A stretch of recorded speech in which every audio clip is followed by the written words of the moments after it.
सावधानी रखनी है, एन केन प्रकारेण प्रभु का स्मरण होता रहे, प्रभु का स्मरण न छूटे। माया का कार्य है प्रभु का स्मरण छुटा देना, और भक्ति का कार्य है प्रभु का सतत स्मरण कराना। देखना, जब स्मरण छूट रहा होगा तो कोई व्यक्ति, कोई वस्तु, कोई स्थान माया रचित, और जब स्मरण हो रहा होगा तो भक्ति महारानी की अपार कृपा। तो हम भक्त हैं, भक्ति मार्ग के पथिक हैं, तो हमारा निरंतर भगवत स्मरण करना परम कर्तव्य है। पर है बहुत कठिन भाई, कह देना बात सरल है, प्रभु का निरंतर स्मरण करना, नाम चलाना सबसे कठिन है। पूरा जीवन हो गया फिर भी हम नहीं कह सकते कि निरंतर हम भगवान का भजन करते हैं। कभी न कभी तो अंतर पड़ ही जाता होगा।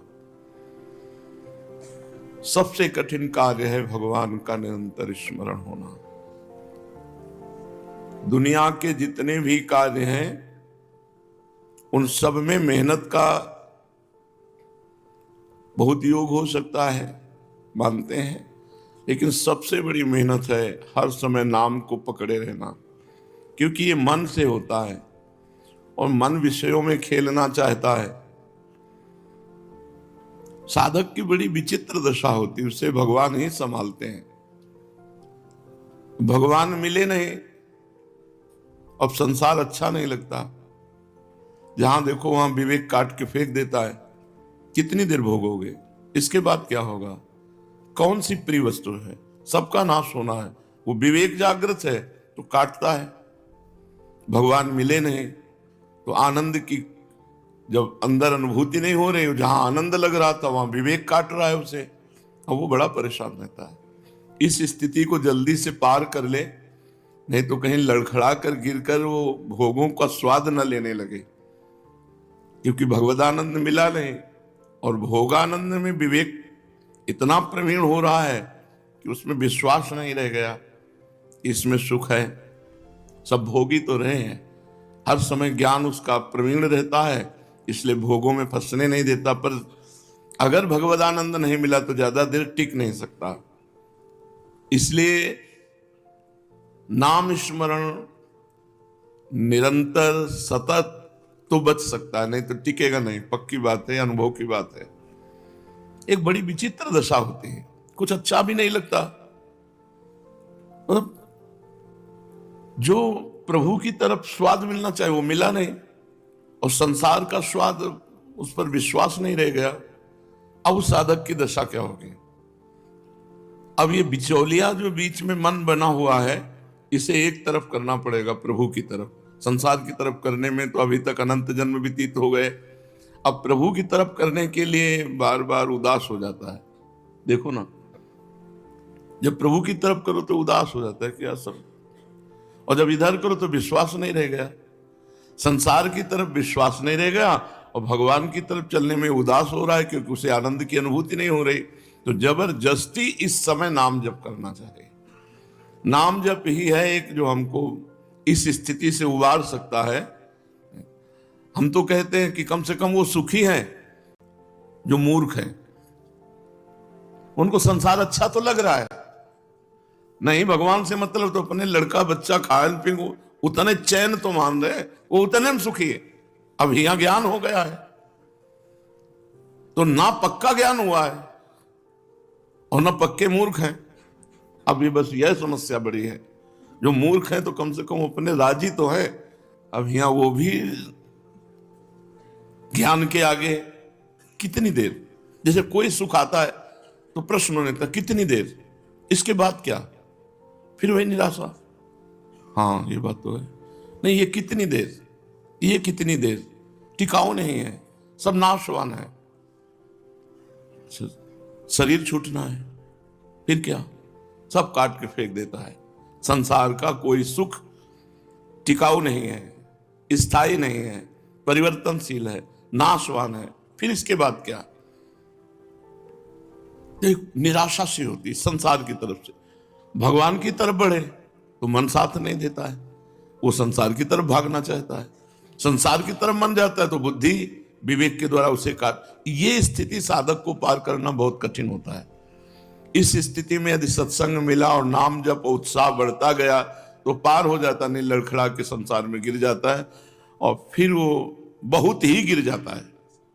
मतलब एक संसारी आदमी के अंदर तो श्रद्धा रह जाती है, यार हम संसारी हैं, गृहस्थ हैं, भगवान का भजन करें, लेकिन परमार्थ का साधक जब गिरेगा तो बहुत बुरी तरह गिरेगा, क्योंकि वो बड़ी ऊंची श्रद्धा से गिर रहा है।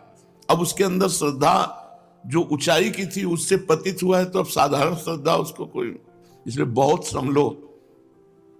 ये जो अवस्था है, जब तक भगवदानंद की अनुभूति नहीं होती तब तक नाम जप को ऐसे पकड़े रहो जैसे आंधी आवे, हम किसी पहाड़ का सहारा ले लें तो निकल जाएगी आंधी। तो ये जो यौवन की आंधी है, भोगानंद की आंधी है, ये विषय आकर्षण की आंधी है, इससे निकल चलो।